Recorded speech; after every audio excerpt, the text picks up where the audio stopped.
पहले का और भगवान कृष्ण का नमन करेंगे। नम ओम विष्णुपादाय कृष्ण प्रेष्ठाय भूतले श्रीमते भक्ति वेदांत स्वामिनिति नामिने। नमस्ते सारस्वती देवे गौरवाणी प्रचारिणे निर्विशेष शून्यवादी पाश्चात्य देशतारिणे। जय श्री कृष्ण चैतन्य प्रभु नित्यानंद श्री अद्वैत गदाधर श्रीवासदि गौर भक्त वृंद।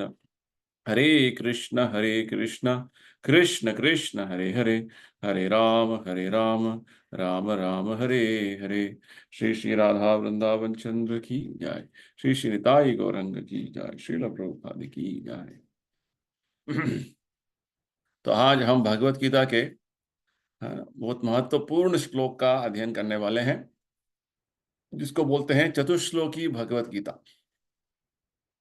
पूरा भगवत गीता का सार इन 4 श्लोकों में है। आज जो हम अध्ययन करने वाले हैं, ये 10वें अध्याय का 8वें श्लोक से 11वें श्लोक तक के जो 4 श्लोक हैं, 8, 9, 10, 11, इसको बोलते हैं चतुश्लोकी भगवत गीता। जैसे भगवत गीता का अगला जो साहित्य है उसको बोलते हैं भागवत। तो भगवान कृष्ण ने ब्रह्मा जी को 4 श्लोकों में भागवत सुनाया था, चतुश्लोकी भागवत। तो उन 4 श्लोकों के माध्यम से ब्रह्मा जी ने नारद को भागवत सुनाया था, और नारद मुनि ने और उसको विस्तार तरीके से व्यास देव को सुनाया था। और व्यास मुनि ने जिस प्रकार अभी हमने प्रस्तुत किया है वो भागवत, यानी कि 4 श्लोक बन गए 18,000 भागवत श्लोक। ठीक उसी प्रकार ये भगवत गीता के जो 4 श्लोक अभी हम अध्ययन करने वाले हैं, यही जो 4 श्लोक है पूरा भगवत गीता का सभी जो जो विषय हैं इन 4 श्लोकों में है। तो अर्जुन को जो भगवान ने 4 श्लोक सुनाया, इसको चतुश्लोकी भगवत गीता बोलते हैं। तो चलिए हम उसका आज समझने का कोशिश करेंगे, अध्ययन करेंगे। तो 10वें अध्याय का जिसका नाम है श्री भगवान का ऐश्वर्य, और आज हम चतुश्लोकी भगवत गीता का अध्ययन करेंगे। तो इस अध्याय में भगवान अपने ऐश्वर्य ज्ञान दे रहे हैं, विभूति ज्ञान दे रहे हैं। अब तक भगवान ने बताया कि ये जो ज्ञान भगवान देने वाले हैं, ये पहले जो दिया हुआ ज्ञान से और श्रेष्ठ है अर्जुन। और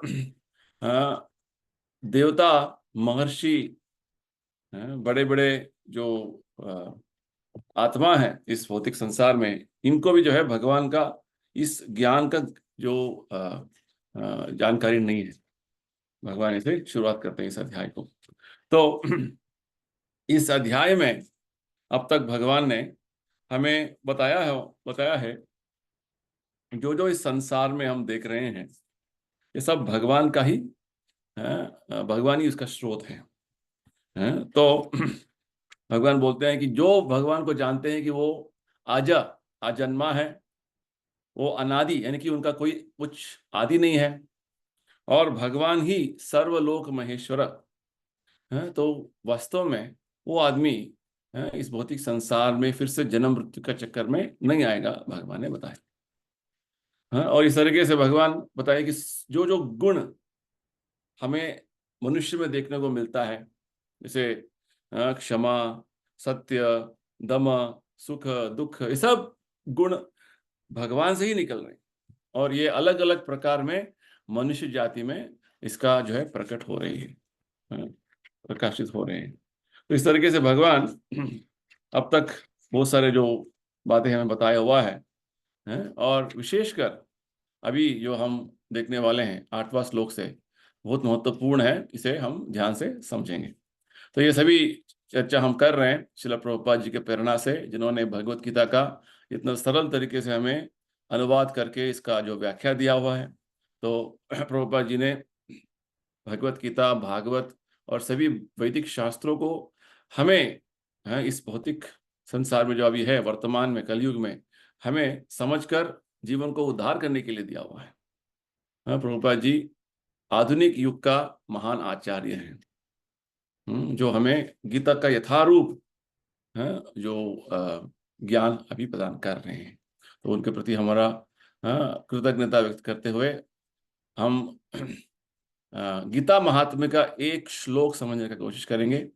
ये श्रीपाद आदि शंकराचार्य जी द्वारा विरचित गीता महात्म्य, जहाँ पे गीता का जो महिमा का गुणगान कर रहे हैं। ये श्लोक का संख्या है 5। भारतामृत सर्वस्वम विष्णु वक्त्र विनिसृतम गीता गंडोदकम पीत्वा पुनर्जन्म न विद्यते। जो गंगा जल पीता है वह मुक्ति प्राप्त करता है, अतएव उसके लिए क्या कहा जाए जो भगवत गीता का अमृत पान करता हो। भगवत गीता महाभारत का अमृत है और इसे भगवान कृष्ण मूल विष्णु ने स्वयं सुनाया है। देखिए कितना बढ़िया बात बोल रहे हैं शंकराचार्य जी। केवल गंगा जल का जो है ग्रहण मात्र से हमें मुक्ति प्राप्त होता है, तो भगवत गीता रूपी इस गंगा जल को, अमृत को जब हम पान करते तो क्या होगा। हमें इस भौतिक संसार से मुक्ति और भगवत धाम प्राप्ति हो जाता है, क्योंकि ये स्वयं भगवान के मुख से निकला हुआ है।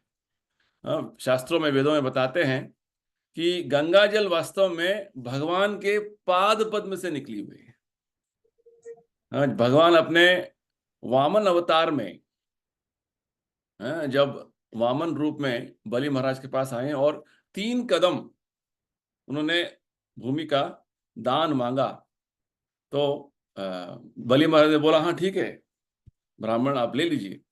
तो भगवान अपना स्वरूप को विस्तृत करके विश्वरूप का रूप धारण कर लिया और 2 कदम में उन्हें पूरा पाताल लोक से लेकर जो है भूमि तक, भूमंडल तक और ऊपरी लोगों का सब कुछ उन्होंने कवर कर लिया। एक पैर से पूरा नीचे का, एक और जो है कदम में पूरा ऊपर ऊर्ध्व लोकों का उन्होंने आवरण कर लिया।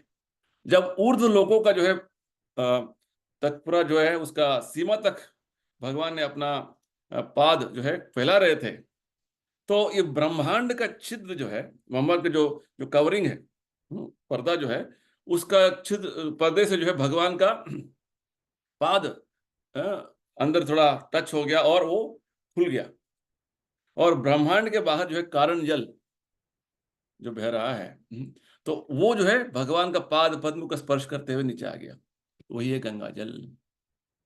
तो भगवान के पाद से जो आ रहा है वो गंगा जल है और भगवान से मुंह से मुखारविंद से जो है भगवत गीता निकल रही है। तो इस तरीके से शंकराचार्य जी बताते हैं कि वास्तव में भगवान के मुखारविंद से जो वाणी निकल रही है और जो है वो बढ़िया तरीके का अमृत है, उसे ग्रहण करने से और क्या नहीं होगा, तो पूरा हमें भगवत धाम प्राप्ति होगा। चलिए अभी अगला है श्लोक का संख्या 8। तो ये चतुश्लोकी गीता का पहला श्लोक है।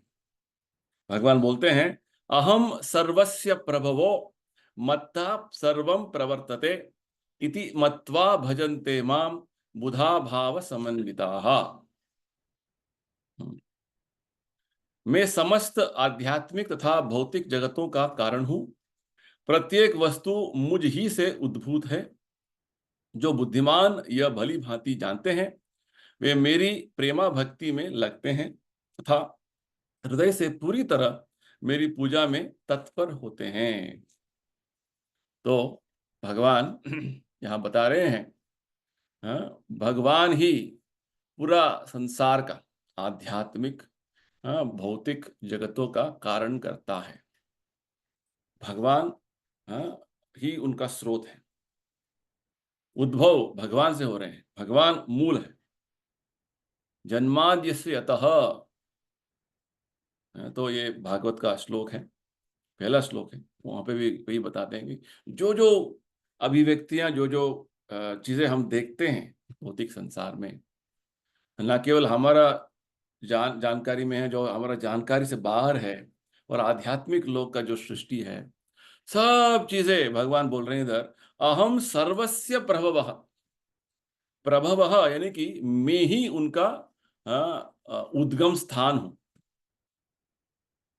अहम सर्वस्य प्रभव मत्तः सर्वम प्रवर्तते। सब चीजें मेरे से ही उद्भव हो रहे हैं। देखिए, तो ये ऐसा जो वाक्य है, ऐसा जो बात है, कोई भी व्यक्ति बोल नहीं सकता है। सब कुछ मेरे से आ रहा है, केवल भगवान बोल सकते हैं, भगवान कृष्ण बोल सकते हैं, क्योंकि उनका अस्तित्व ये है। तो प्रभुपाद जी समझाते हैं हमको, ये जो भगवान यहां बता रहे हैं, ये सभी वेदों का सार सर्वस्व है।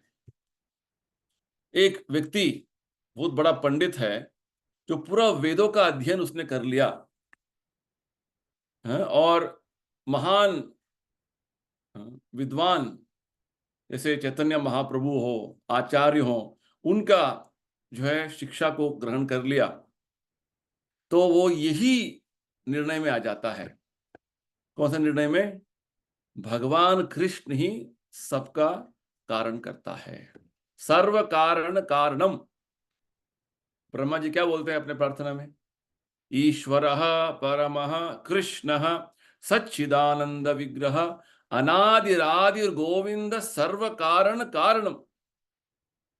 सभी कारणों का कारण भगवान है। 7वें अध्याय में भगवान ने बताया था, वासुदेव सर्वमिति। तो ये सभी वेदाध्ययन का, सभी आचार्यों का, सभी संतों का ये निर्णय है। पूरा संसार का भौतिक आध्यात्मिक लोगों का स्रोत भगवान ही है। ये वास्तव ज्ञान है, ये परिपूर्ण ज्ञान है।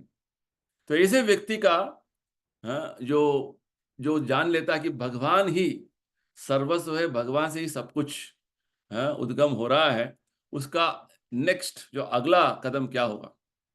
सब कुछ भगवान से आ रहा है, तो वो क्या करेगा? इति मत्वा भजन्ते माम। जब वो जान लेता है कि भगवान ही सभी चीजों का उद्गम है, सभी आध्यात्मिक भौतिक लोगों का, भौतिक चीजों का जो है स्रोत है, तो वो व्यक्ति जो है इति मत्वा भजन्ते, जब ये जान लेता है, तो वो भगवान के प्रेमा भक्ति में लग जाता है। इति मत्वा भजन्ते माम। भजन, भजन यानी कि क्या? भगवत भक्ति। भगवत सेवा में लग जाता है, प्रेमा भक्ति में लग जाता है, और पूरे हृदय से भगवान का पूजा करता है। इति मत्वा भजन्ते माम बुधा भाव समन्विता।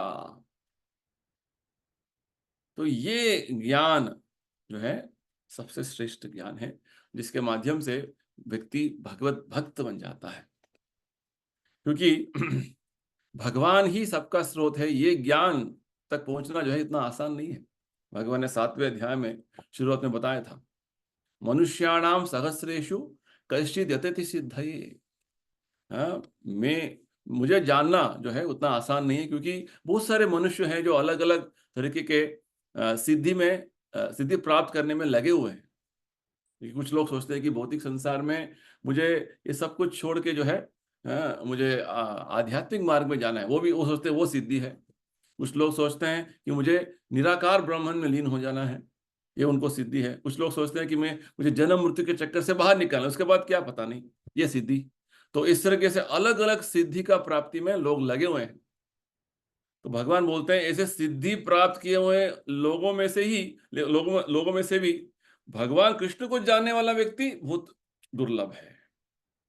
तो ये भगवान का वास्तव में भगवत ज्ञान का जो है परिचय है, क्योंकि भगवान को जानना उतना आसान बात नहीं है, दुर्लभ। तो चैतन्य महाप्रभु जब शिक्षा दे रहे थे गोस्वामियों को, एक जगह बताते हैं, कोटि कर्म मध्य एक ज्ञानी श्रेष्ठ। कर्मी यानी कि दिन रात मेहनत करके पैसा कमाना, पैसे मिलने पर भोग करना, ऐसे में सब लोग लगे हुए हैं, इसको बोलते हैं कर्मी। आध्यात्मिक उन्नति का कोई चिंता नहीं है, उसका कोई बात ही नहीं, इनको कर्मी बोलते हैं। तो कोटि कर्मी मध्य एक ज्ञानी श्रेष्ठ। कोटि ज्ञानी मध्य एक मुक्त श्रेष्ठ। मुक्त यानी कि हाँ, मुक्ति के लिए जो थोड़ा बहुत ज्ञान आ गया, क्या सब इतने मेहनत करके क्या फायदा हुआ है, हमें अपना आध्यात्मिक जीवन में आगे बढ़ना है, तो उसको ज्ञानी बोलते हैं। वो क्या वास्तव है, क्या भ्रम है, इसके बारे में थोड़ा तर्क कर रहे हैं, उनको ज्ञानी बोलते हैं। तो कोटि ज्ञान मध्य एक मुक्त श्रेष्ठ, कोटि मुक्त मध्य एक भक्त श्रेष्ठ। हाँ, ज्ञानी भी जो है मुक्ति, यानी कि उनको मुक्ति क्या है, निराकार ब्रह्मन में लीन हो जाना। ये वास्तव नहीं है। वास्तव ये है कि हमें भगवत धाम प्राप्त होना है, भगवान के साथ हमारा जो वास्तव संबंध है वो जागृत होना है। वो भक्त, देखिए भगवत भक्त बनना बहुत दुर्लभ है, बहुत विरला है, ये बात हमें समझना है। तो यहाँ पे जो भगवान बोल रहे हैं, हाँ, कि ये ज्ञान जब व्यक्ति को आ जाता है तो सब कुछ त्याग करके केवल भगवत भक्ति में लगे रहता है, क्योंकि हमारा खोज भी यही है ना पूरा जीवन में, कौन सर्वश्रेष्ठ है, कौन बड़ा है, कौन बड़ा है, उसका जो है मुझे सम्मान करना है, उसका गौरव देना है। जब हम जान लेते कि भगवान सर्व कारण कारणम वासुदेव सर्वमिति अहम सर्वस्य प्रभव, इस निर्णय पर जब हम पहुंच जाते हैं, तो हमारा स्वाभाविक अगला जो कदम होगा, हाँ, भगवान का भजन में लग जाना। और भजन करते करते वो भक्ति भाव में आ जाते हैं। तो यहाँ पे भगवान एक शब्द जो प्रयोग कर रहे हैं, बुधा भाव समन्वता। बुधा, बुधा यानी कि बहुत बुद्धिमान व्यक्ति है वो, हाँ? जिस इस निर्णय पर आने वाला व्यक्ति जो है बुद्धिमान व्यक्ति है। चैतन्य चरितमृत में एक वाक्य है, यहाँ पे बताते हैं, कृष्णा ये भजे से बड़ा चतुर। भगवान को, भगवान कृष्ण का जब भजन जो करेगा, भगवत भजन जो करते हैं, वो सबसे बड़ा बुद्धिमान व्यक्ति है। क्योंकि हाँ, 7वें अध्याय में भगवान ने बताया था, जब बुद्धि भ्रष्ट हो जाता है, बुद्धि जो है ठीक से काम नहीं करता है, तो देवता पूजा करते हैं, कुछ निराकार ब्राह्मण का उपासक बन जाते हैं। इस तरीके से बुद्धि ठीक से नहीं है, तो इस तरीके से कृतज्ञ ज्ञान, भगवान बोलते हैं बुद्धि जो खो बैठे हैं ये सब करते हैं। जब बुद्धि आपको वापस आ गया, ठीक बुद्धि है, तो आप केवल भगवत भक्ति ही करेंगे। ये तो भगवत गीता में स्पष्ट बताया गया है। जो भगवान का सेवा में लग गए हैं, वो वास्तव में बुद्धिमान है। सुमेधसः, भागवत में बोलते हैं सुमेधसः, यानी कि जो भगवान चैतन्य महाप्रभु का, कृष्ण का जो सेवा में लगे हुए हैं, संकीर्तन करते हैं, उनका बुद्धि जो है बहुत बढ़िया है। और भगवान यही बताया अल्प मेधस, यानी कि जिनका देवता पूजा करते हैं वो, उनका बुद्धि अल्प है, कम बुद्धि वाले। देखिए कितना संस्कृत में बहुत सारे जो है अच्छे अच्छे जो बातें भगवान बताते हैं। तो ये भाव, ये जो भगवान बोल रहे हैं बुधा, बुधा यानी कि बुद्धिमान, प्रभुपाद जी बोलते हैं बुधा, बुद्धा, भगवान बुद्ध उनके सबसे बुद्धिमान। भगवान बुद्ध का नाम बुधा से आया है। तो भाव, भगवत सेवा में भाव का जो स्थान है, भाव का जो स्तर है, वो बहुत जो है एक भक्ति का आचरण में एक ऐसा स्तर है जो धीरे धीरे वहां तक पहुंच जाएंगे। जैसे प्रभुपाद जी में समझाते हैं, रूप गोस्वामी का ये बोलना है कि जब हमारा भक्ति शुरुआत होता है, आदौ श्रद्धा, कुछ श्रद्धा से शुरू होता है कि हाँ, आध्यात्मिक जीवन के बारे में थोड़ा कुछ समझना है क्या है, तो इस तरीके से शुरू होता है आदौ श्रद्धा। तो श्रद्धा होते ही थोड़ा बहुत हम साधु संग करने लगते हैं, आदौ श्रद्धा तथा साधु संग। साधु जो ऑलरेडी भक्ति में लगे हुए हैं, उनका संग करने का इच्छा करते हैं। और जब साधुओं का संग करने लगते हैं, तो साधु आपको भजन क्रिया, यानी कि भजन कैसे करना है, भगवत भक्ति कैसे करना, आप जप करिए, गीता पढ़िए, मंदिर का जो है सेवा में लगे रहिए, इस तरीके का जो है आपको इंस्ट्रक्शन देते हैं। और जब भजन क्रिया करने लगते हैं, तो अनर्थ निवृत्ति होता है। हमने बहुत सारे जो चीजें जो जरूरत नहीं है इस भौतिक, इस आध्यात्मिक जीवन में, वो चीजें भरे हुए हैं। अनर्थ यानी कि उसका कोई काम मतलब का नहीं है चीजें, वो विचार। अनर्थ जैसे सिनेमा देखना, नशा करना, ये अनर्थ, ये आवश्यक नहीं है, अर्थ नहीं है उसका। तो ये सब धीरे धीरे अनर्थ निवृत्ति यानी कि छोड़ने छूटने लगते हैं। जब आप थोड़ा श्रद्धा आप में आ गया, आप साधुओं का संग कर लिया, साधु का संग से आप थोड़ा भजन करना शुरू कर लिया, तो आपके मन में अनर्थ निवृत्ति शुरू होता है। अनर्थ निवृत्ति होने लगता है तो आप भक्ति में आपका श्रद्धा और बढ़ जाता है। इसको बोलते हैं निष्ठा, पांचवा स्टेज, पांचवा स्तर। हाँ, तथो निष्ठा रुचि, आपको भक्ति करने में रुचि आ जाता है, भगवत गीता करने में आपको टेस्ट आ जाता है। हाँ, जैसे आप बहुत स्वादिष्ट खाना जो खाते हैं, थोड़ा अच्छा लगता है, रुचि आ जाता है, टेस्ट आ जाता है, तो और खाने का इच्छा करता है ना ऐसे। तो भक्ति आपको और अच्छा लगता है। तथो निष्ठा रुचिस्तथा तथासक्ति, सातवां स्टेज है, सातवां जो स्तर है उसको बोलते हैं आसक्ति। और आपको इतना आसक्ति हो जाता है, जैसे भगवान बोलते हैं मैया आसक्त मना पार्थ, मेरे प्रति आसक्ति बढ़ाओ, भगवान बोलते हैं। तो इस तरीके से आसक्ति बढ़ते बढ़ते जो है, आपको आप भाव स्टेज में आ जाते हैं। भाव यानी कि ये प्रेमा भक्ति का एक स्टेज जो है, एक पिछला स्टेज है, पिछला स्तर है। तो इस तरीके से हमें आचार्य रूप गोस्वामी बताते हैं कि भाव भक्ति जो है वास्तव में प्रेमा भक्ति का बस एक स्तर नीचे है बस। वो भी बहुत भक्ति का बहुत जो है आगे बढ़ा हुआ, आगे जो है उत्तम श्रेणी का एक स्टेज है, स्तर है। वो स्टेज में आ जाते हैं और धीरे धीरे भक्ति में आचरण हो जाता है, तो आप प्रेमा भक्ति, जैसे ब्रजवासी सब लोग प्रेमा भक्ति में है, वृंदावन वासी सब प्रेमा भक्ति में है, उस स्टेज में आ जाते हैं।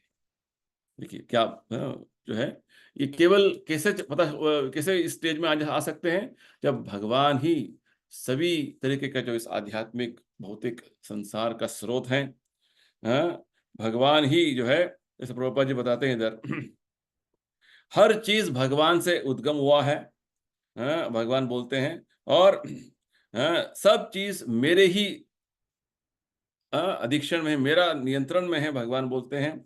और मेरे समान कोई नहीं है, मेरा ऊपर कोई नहीं है, भगवान बोलते हैं। मत्तः परतरम नान्यत् किंचित् अस्ति धनंजय, 7वें अध्याय में भगवान ने बताया। तो भगवान ही सर्व नियामक हैं, भगवान ही सबका पालन पोषण कर रहे हैं।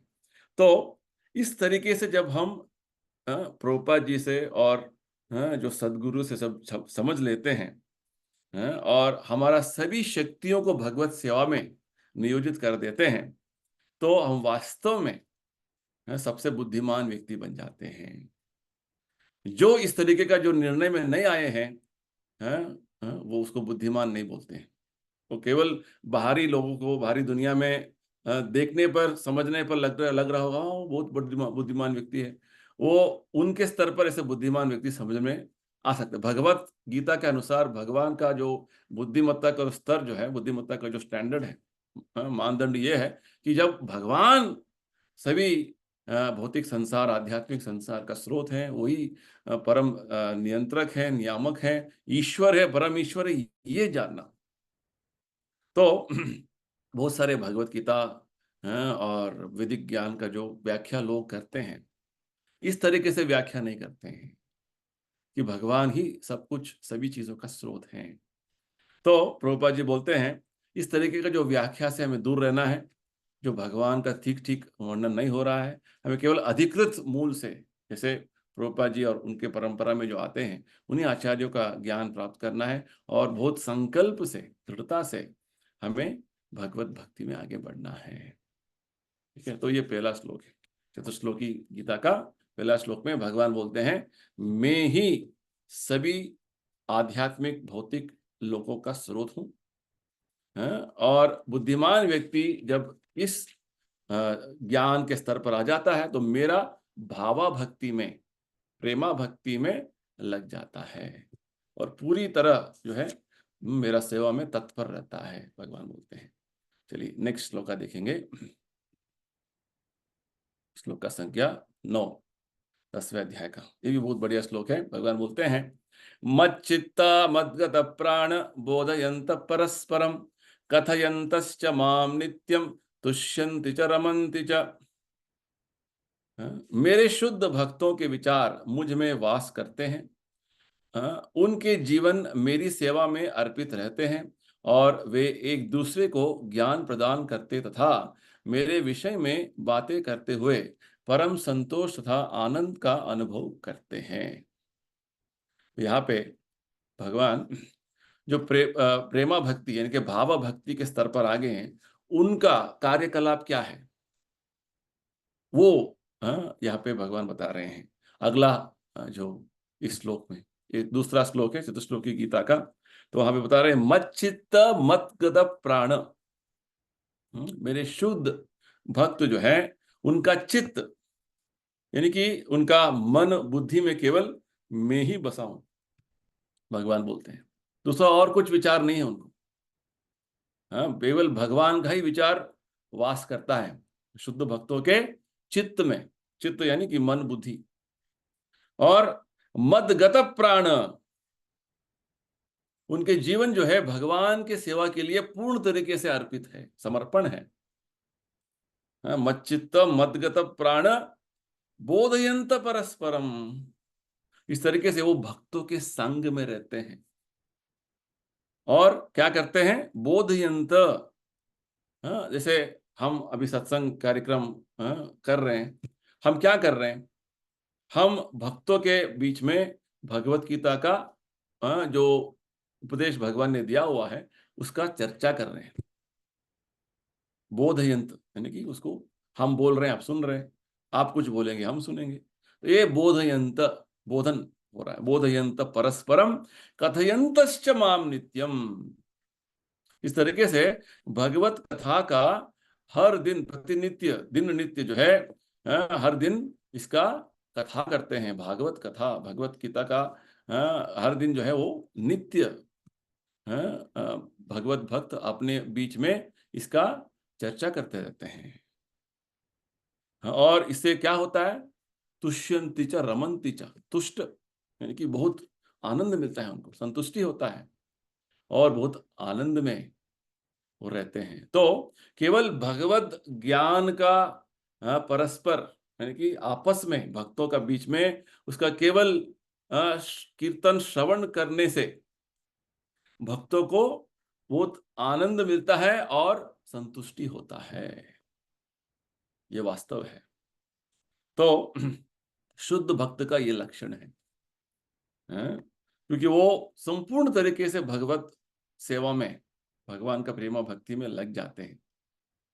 भगवान का चरणारविंद से उनका मन एक क्षण भी नहीं हटेगा और उनका जो वाणी है, बातचीत है, केवल भगवान के बारे में ही रहता है। जैसे अम्बरीश महाराज के बारे में उदाहरण देते हैं प्रभुपाद जी, हमने बहुत बार जो है इसी गीता के तात्पर्यों में प्रभुपाद जी बताते हैं, सवै मन कृष्ण पदारविंदयोर, अम्बरीश महाराज का मन हमेशा भगवान के पादारविंद में मग्न रहता था। सवै मन कृष्ण पदारविंदयोर वाचांसि वैकुंठ गुणानुवर्णने, वाच बोलने का जो शक्ति है, वैकुंठ गुणानुवर्णने, भगवान का वैकुंठ जो है आध्यात्मिक लोक में जो भगवान है उनका गुणगान करने में लग जाता था। और करो हरेर मंदिर मार्जनादिशु, उनका हाथ जो है भगवान का मंदिर का मार्जन करने में। आज का दिन है वास्तव में शुभ दिन जो है, कल भगवान जगन्नाथ का रथ यात्रा है। आज का दिन का जो महत्व है, मंदिर मार्जन, गुंडीचा मार्जन करने का एक उत्सव है। जगन्नाथपुरी में 3 किलोमीटर मंदिर का जो है दूरी पे एक और जगह है जिसका नाम है गुंडीचा मंदिर। यहाँ पे भगवान जगन्नाथ मंदिर से आके वहां पे 7 दिन तक रुकते हैं, उसको गुंडीचा मंदिर बोलते हैं। तो उस मंदिर को आज बहुत अच्छी तरीके से स्वच्छ किया जाता है, इतना स्वच्छ किया जाता है कि बस पूरा दिन सभी भक्त उसमें उसका जो है स्वच्छता में लग जाते हैं। तो हाथों को हम मंदिर का मार्जन यानी कि स्वच्छता में रखने में उपयोग करना है। श्रुतिम चकार अच्युत सत्कथोदये, और आपके खानों से जो है केवल भगवान का महिमा का वर्णन जो है सुनना। इस तरीके से हर इंद्रिय अम्बरीश महाराज का जो है भगवत सेवा में लग जाते हैं। तो शुद्ध भक्त इस तरीके से भगवत सेवा में हमेशा मग्न रहते हैं। यानी कि प्रभुपाद जी बोलते हैं भक्त जो है 24 घंटे भगवत सेवा में, श्रवण में, कीर्तन में, स्मरण में उनका सेवा में लगे रहते हैं। उनका चित्त हमेशा भगवत ध्यान में लगा रहता है। तो इस तरीके से हमेशा भगवत भक्त भगवान का इस तरीके का जो चर्चा करने में बहुत आनंद लेते हैं। जैसे बाहर के जो लोग हैं, जो भक्त नहीं अभक्त हैं, वो तो भौतिक तरीके के विचारों को चर्चा करने में, जैसे पॉलिटिक्स हो, कोई फिल्मी बातें हो, कोई क्रिकेट के बातें, वो चर्चा करने में उनको बहुत आनंद मिलता है। भक्तों को उन विषयों में कुछ जो है उनको इंटरेस्ट नहीं है, आसक्ति नहीं है। उनको इंटरेस्ट है भगवत वचन में, भगवत महिमा में। भागवत में बोलते हैं ऐसे जो भौतिक विचार हैं, जो लोग हमेशा उसको चर्चा करते हैं, टीवी में, न्यूज़पेपर में, मीडिया में सब चलता है, ये इसको बोलते हैं वायस तीर्थ। वायस तीर्थ यानी कि जो कौवे जाते हैं, कौवे कहाँ जाते हैं? यहाँ पे कूड़ा रहता है, कचरा रहता है। तो ऐसे सब विचार जो है, ऐसे जो बातें हैं, ये वायस तीर्थ। भगवत भक्त को हंस के साथ तुलना किया जाए। हंस कहाँ जाते हैं? यहाँ पे स्वच्छ पानी है, वहां पे जाते हैं। और वहां पे वो बहुत आनंद में रहते हैं। इस तरीके से भगवत कथा, भगवान के बारे में जो वाणी है, और सब कुछ जो है स्वच्छ निर्मल तरीके का जो है वातावरण है, वहां पे भक्त जाते हैं, वहां पे आनंद लेते हैं। तो ये है वास्तव में इस श्लोक से हमें भगवान ये बताना चाहते हैं कि भगवान का जो वर्णन है गीता भागवत में, और भगवान भगवत भक्त का जो वर्णन है, भागवत यानी कि भगवान और भक्त का दोनों का जो है वर्णन, उनका जो लीला का वर्णन, किस तरीके से भगवान भक्त के साथ आदान प्रदान करते हैं, यही वर्णन है। तो इसलिए भागवत जो है, भगवत गीता और भागवत जो है भक्तों को बहुत प्रिय है।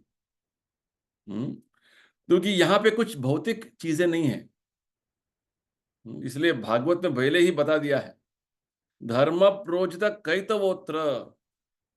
कैतव यानी कि जो धोखा देने वाली चीज है भौतिक संसार में, जो हमें वो करो, ये करो, अच्छा रहेगा, उन जैसे बातें इधर यहाँ नहीं है। तो उसको अधर्म चीजों को इस गीता भागवत से निकाल दिया गया है। कोई जो है इंद्रिय तृप्ति का, और यहाँ तक कि हम भगवान के साथ लीन हो जाएंगे, निराकार तत्व का भी बातें नहीं है यहाँ।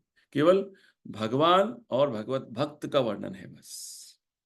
तो दिव्य स्वरूप का, भगवान का दिव्य स्वरूप का और दिव्य भक्ति का जो है वर्णन यहाँ पे मिल जाता है। तो इस तरीके का जो वर्णन यहाँ पे जो भगवान का भक्तों के बीच में होता है, ये इतना अद्भुत है कि भागवत में बताते हैं, सताम प्रसंगान मम वीर्य संविदो भवन्ति हृत्कर्ण रसायन कथा। तो बताते हैं कि सताम प्रसंगान मम वीर्य संविदः।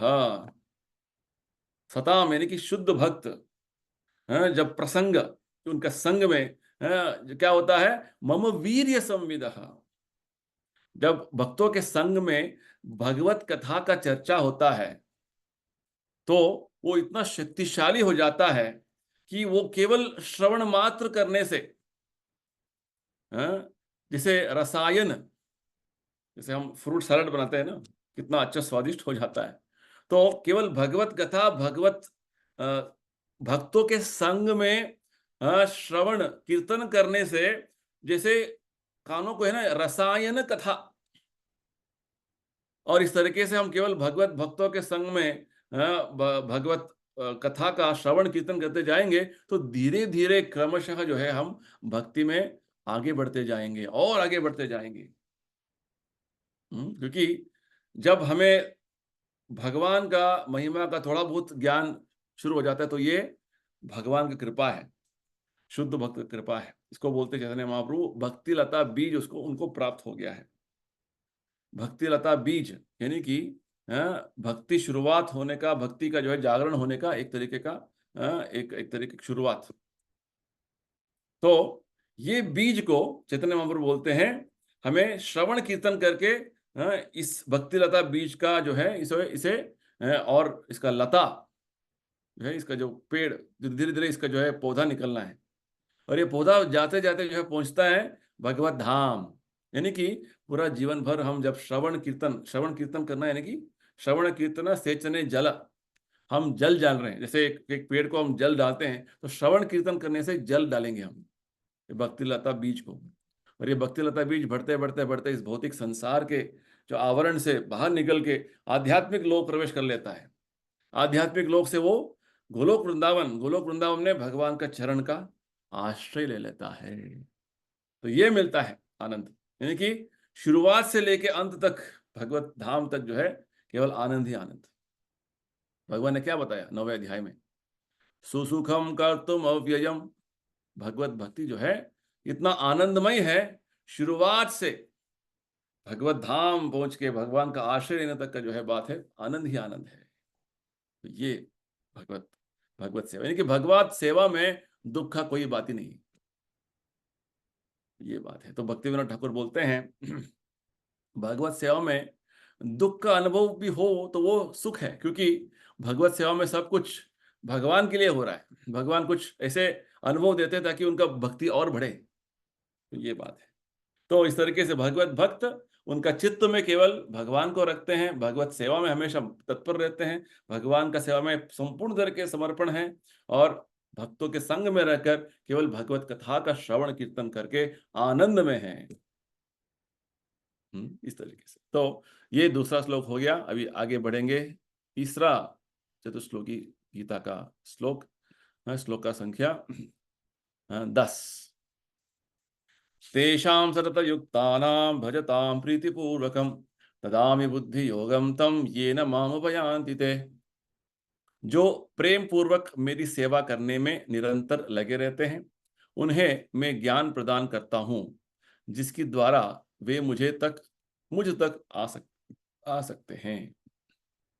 तो अब तक हमने देखा, भगवान ने बताया कि पूरा संसार का आध्यात्मिक भौतिक लोगों का स्रोत मैं हूं।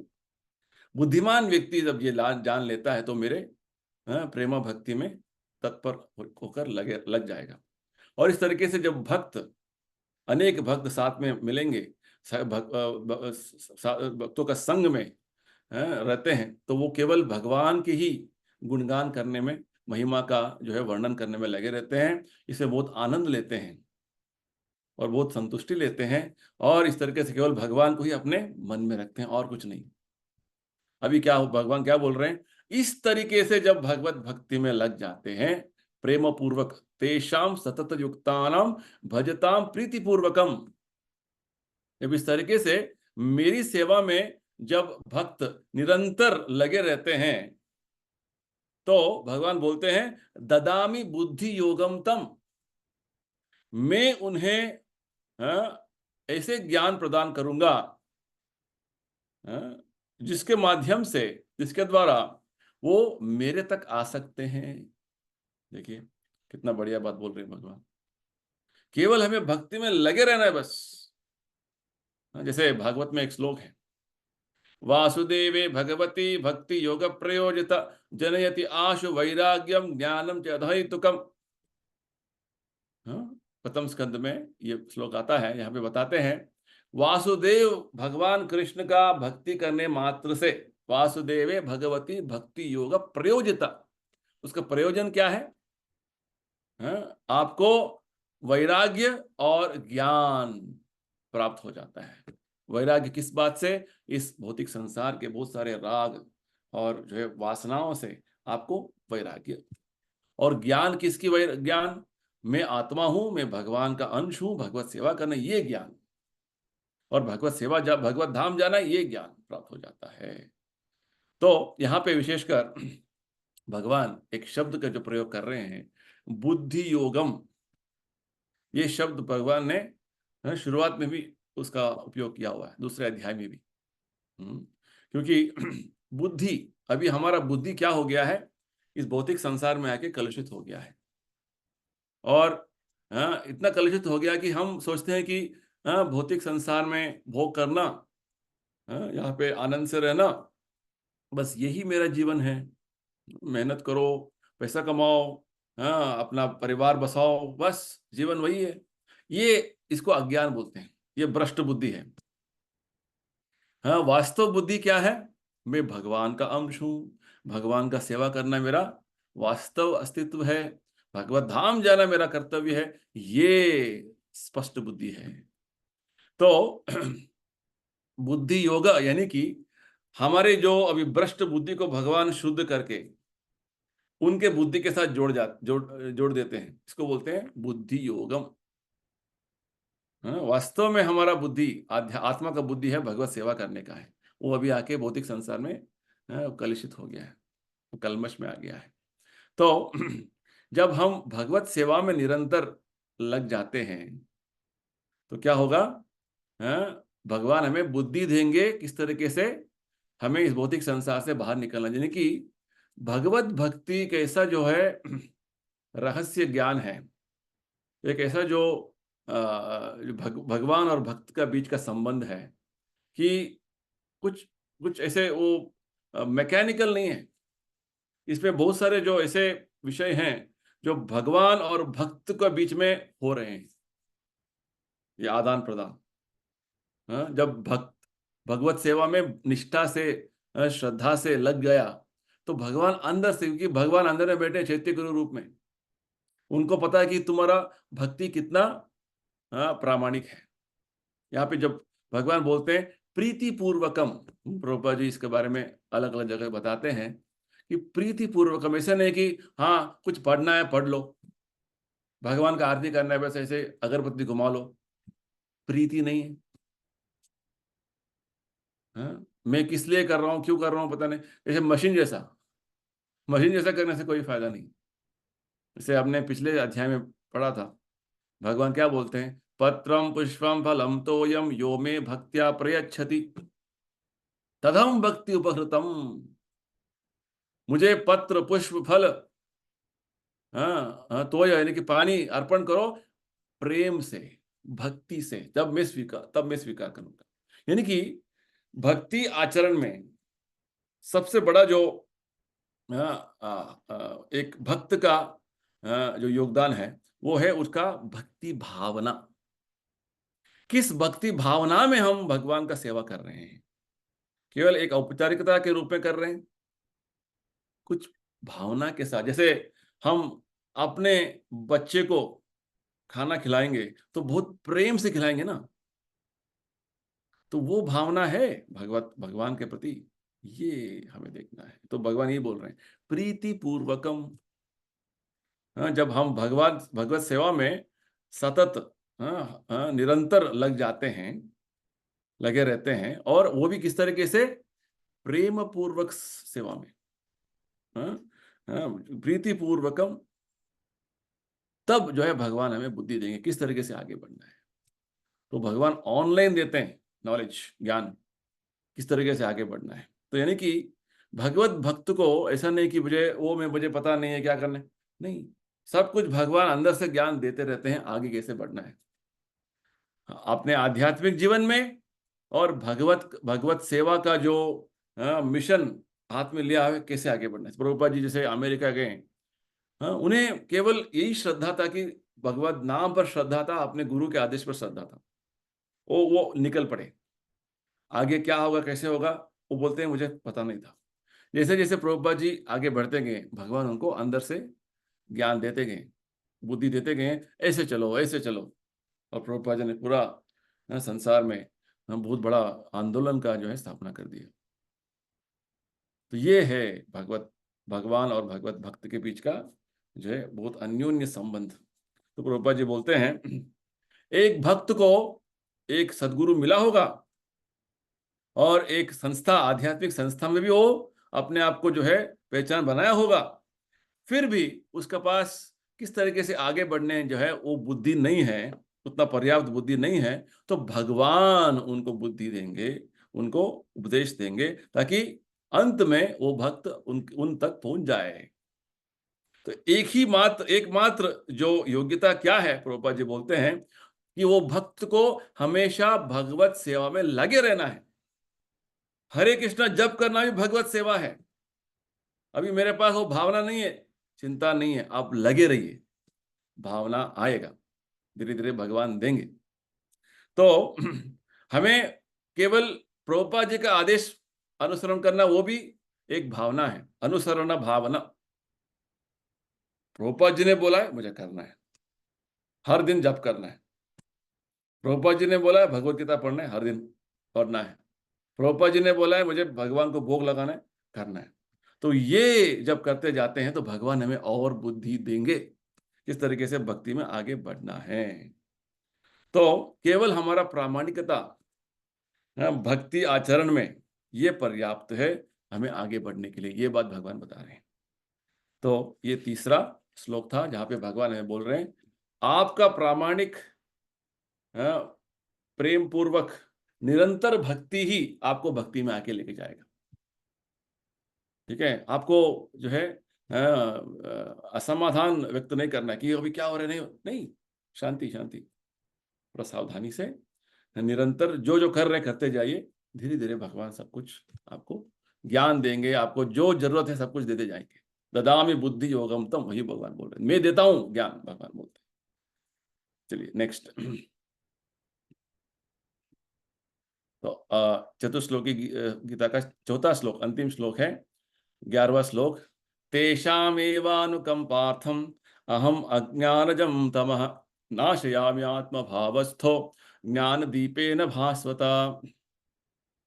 मैं उन पर विशेष कृपा करने के हेतु उनके हृदयों में वास करते हुए ज्ञान के प्रकाशमान दीपक के द्वारा अज्ञान जन्य अंधकार को दूर करता हूं। तो हमने चतुश्लोकी गीता का अभी अध्ययन कर रहे हैं। पहले जो श्लोक में भगवान ने क्या बताया, मैं ही इस भौतिक और आध्यात्मिक लोकों का स्रोत हूं। बुद्धिमान व्यक्ति ये सब जान लेता है तो मेरे प्रेमा भक्ति में लग जाता है। और इस तरीके से जब अनेक भक्त अपने संग में दो संग बना लेते हैं और वो इस तरीके के जो मेरे ही गुणगान में, मेरे ही महिमा का गुणगान करने में आनंद लेते हैं, संतुष्टि लेते हैं और केवल मुझे ही अपने मन में रखते हैं, और इस तरीके से जब भक्ति में लगे रहते हैं, उनको मैं बुद्धि दूंगा और कैसे मेरे पास आना है, भगवान ने तीसरे श्लोक में बता दिया। अभी क्या बोल रहे हैं कि भगवान बोलते हैं तेषाम एवानुकंपार्थम अहम अज्ञानजं तमः।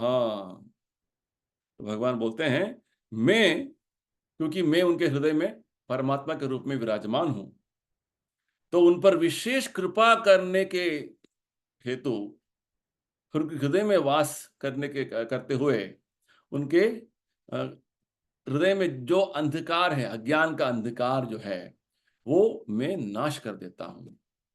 नाशयामि आत्मा भावस्तो ज्ञान दीपेन।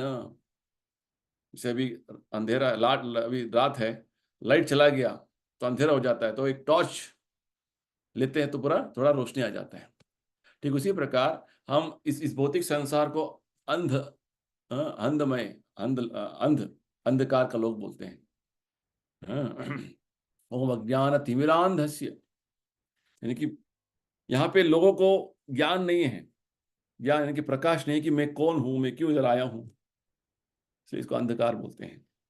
तो हाँ, भगवान और भगवत भक्त जो हैं ज्ञान का प्रकाश लेके आते हैं, ज्ञान के प्रकाश का दीपक लेते हैं, दीपक लेके आते हैं, हाँ, प्रकाशमान दीपक लेके आते हैं जिसके माध्यम से अंधकार को निकालते हैं। तो देखिए कितना बड़ा जो है, इसलिए जो जिस जिस लेवल पे हम थे, जैसे हम भगवत भक्ति का शुरुआत किया था, उस दिन का याद कीजिए, अब आज इस दिन का याद कीजिए, इस दिन में जो है क्या परिवर्तन हुआ है देखिए। हाँ, 1 साल 2 साल पहले, 3 साल पहले, 4-5 साल पहले मुझे क्या पता था, मुझे बस साधारण व्यक्ति जैसे, कोई भी व्यक्ति जैसे मैं अपना जीवन चला रहा था।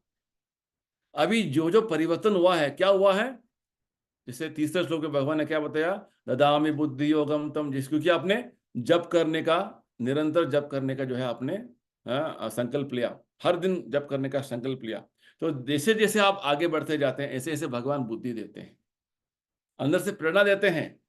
अच्छा, मैं 4 माला कर रहा हूं, चलो और बढ़ाओ, 8 माला करो, और इससे क्या होगा, चेतो दर्पण मार्जनम भव महादावाग्नि निर्वापणम श्रेय कैरव चंद्रिका वितरणम विद्यावधु जीवनम। चैतन्य महाप्रभु बताते हैं कि हमें ज्ञान का प्रकाश, प्रकाशमान दीपक जो अंदर से भगवान जो ज्ञान देते हैं उसका अनुभूति होता है।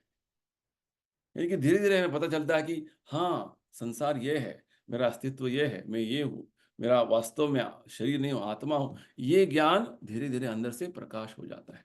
दिव्य ज्ञान हृदय प्रकाशित। तो वास्तव में इस श्लोक के माध्यम से भगवान हमें यही बोलना चाहते हैं कि भक्त केवल एक भावुक व्यक्ति नहीं है। भक्त संपूर्ण ज्ञान से भरा हुआ एक व्यक्ति है। जैसे चैतन्य महाप्रभु का बहुत सारा लीलाएं हैं जहाँ पे चैतन्य महाप्रभु एक भावुक व्यक्ति जैसे भक्ति में है वो कीर्तन करते हुए, नाचते हुए पूरा अपने आप को जो है भूल जाते थे। तो लगता है कि बहुत भावुक व्यक्ति है, सेंटिमेंटल नहीं। हम चैतन्य महाप्रभु सेंटिमेंटल नहीं थे। उनका जो भक्ति का जो भावनाएं हैं वो कृतक नहीं थे, वो केवल दिखावा नहीं थे, वो वास्तव थे। तो प्रभुपाद जी ने हमें भक्ति का जो परिभाषा दिया हुआ है, भक्ति का जो ज्ञान दिया, प्रभुपाद जी बोलते हैं ये विज्ञान है। विज्ञान यानी कि आप इसका अनुसरण करो, अमेरिका में कोई इसका जो है अनुसरण करेंगे, आपको जो परिणाम मिलना है वो तो एक ही होना है। जैसे प्रभुपाद जी बोलते हैं 2+2=4। वो अमेरिका में हो, इंग्लैंड में हो, ऑस्ट्रेलिया में हो, सेम। इसको बोलते हैं विज्ञान। तो भक्ति आचरण जो है एक विज्ञान है। ऐसा नहीं कि हम कुछ करेंगे हमें कुछ अनुभव हो जाएगा, और कुछ वो करेगा और कुछ हो जाएगा, नहीं। तो चैतन्य महाप्रभु का जो उच्च भक्ति का, श्रेष्ठ श्रेणी का भक्ति का जो उनका जो प्रदर्शन था, वो केवल एक भावुकता नहीं था, वो वास्तव में भक्ति के जो उच्च श्रेणी का वो लक्षण थे। भावा भक्ति, प्रेमा भक्ति, उस स्तर पर जब भक्त पहुंच जाते हैं तो उनका लक्षण था वो। और चैतन्य महाप्रभु ने स्वयं बहुत सारे ऐसे विद्वानों के साथ, वेदांतियों के साथ उन्होंने चर्चा करके पूरे वेदांत शास्त्र में जो बोलते हैं भक्ति के बारे में, उसका निर्णय उन्होंने बताया। जो बड़े बड़े वेदांती सोचते थे वेदांत में तो ऐसे कुछ नहीं है, नहीं, वेदांत में सब कुछ है, ज्ञान है। और सभी वेदांतों का जो सार सर्वस्व गीता है, भागवत है, उसमें ये सब कुछ बताया गया है। जैसे भगवान यहाँ बता रहे, देखिए गीता के बीच में है 10वें अध्याय में, वो भी 8वें श्लोक से 11वें श्लोक तक ये सब ज्ञान भगवान दे रहे हैं। यानी कि भगवत भक्ति जो कर रहे हैं वो केवल भावुक नहीं है, वो बड़े ज्ञानी भी है। वो बड़े बड़े जो है उनका जो आचरण का पूरा जो उसका जस्टिफिकेशन जो बोलते हैं, वो दे सकते हैं। ऐसे नहीं कि केवल हम जो जप क्यों कर रहे हैं, हाँ, जप करने का ये जो वैज्ञानिक और शास्त्र का ये आधार है, इसलिए करते हैं। और ये सब वैज्ञानिक हैं, तार्किक है, इस तरीके से वो जानते हैं। तो ये बात है। तो भगवान बोलते हैं यहाँ पे, जब भक्त इस तरीके से निरंतर भगवत सेवा में, प्रेम पूर्वक भक्ति सेवा में लग जाते हैं तो उनको बुद्धि देते हैं, और यहाँ तक कि उनके हृदय से जो अज्ञान है वो निकालकर ज्ञान के प्रकाश में दीपक को प्रज्वलित कर देते हैं। जब प्रज्वलित हो जाता है दीपक तो क्या है, ज्ञान ही ज्ञान है, सब कुछ। जैसे भगवान बोलते हैं ज्ञान चक्षुष, ज्ञान के दृष्टि से हम सब कुछ देखेंगे, ये संभव है। तो भगवत ज्ञान और भगवत भक्ति का जो जो विवरण भगवान यहाँ पे दे रहे हैं, ये केवल कुछ काल्पनिक नहीं है। भगवान यहाँ पे जो ये 4 श्लोक में जो बताया, यही तो पूरा गीता में अलग अलग तरीके से भगवान ने समझाया हुआ है। ठीक है, जो 4 बातें फिर से हम उसको याद कर लेंगे। तो पहला श्लोक में भगवान ने बताया था, आध्यात्मिक और भौतिक लोगों का सभी जो अभिव्यक्तियां हैं, ग्रहलोक हैं, तो वो मेरे से ही उद्भव हुए हैं, मैं ही सबका स्रोत हूं। और बुद्धिमान व्यक्ति है, जब ये जान लेता है तो मेरे प्रेमा भक्ति में लग जाते हैं। श्लोका संख्या 2, उसमें भगवान बता रहे थे ऐसे जो भक्त जो भगवत ज्ञान से जो है संपन्न है, वो उनके कथा में, उनका कथा का वर्णन करने में, उस कथा का जो है श्रवण करने में, वो हमेशा लगे रहते हैं, भक्तों के संग में हमेशा। और इसमें वो बहुत आनंद लेते हैं, संतुष्टि लेते हैं, और केवल भगवान को ही अपने हृदय में रखते हैं, भगवत सेवा में संपूर्ण तरीके से समर्पण भाव में रहते हैं। और इस तरीके से जब भगवत सेवा में संपूर्ण तरीके से समर्पण भाव में भगवत सेवा कर रहे हैं, भगवान बोलते हैं निरंतर भगवत सेवा में लगे हुए हैं, तो उनको भगवान बुद्धि देते हैं किस तरीके से भक्ति में आगे बढ़ना है। ददामि बुद्धि योगम तम, और भक्ति में आगे बढ़ते बढ़ते भगवत धाम पहुंचना है, ये ज्ञान दे देते हैं।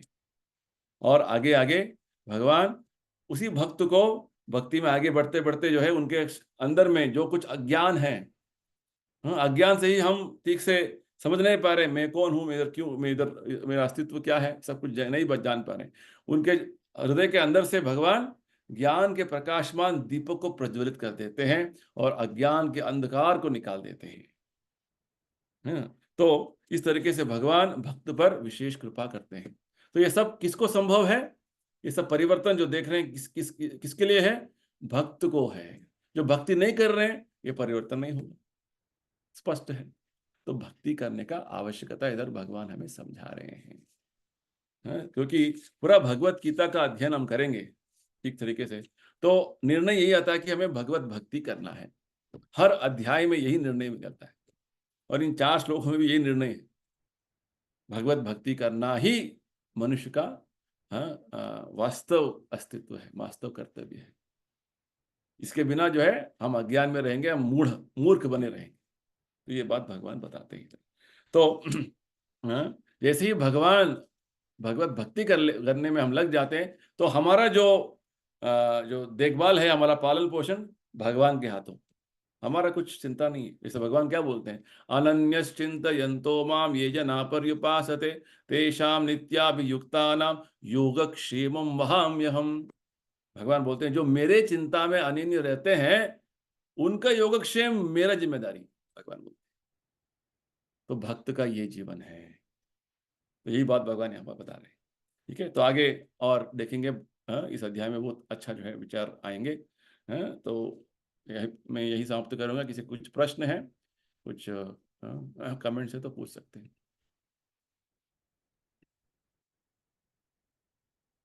ठीक है, तो कुछ नहीं तो हम यही समाप्त करेंगे। सो सबको धन्यवाद। हरे कृष्णा, जय श्रील प्रभुपाद।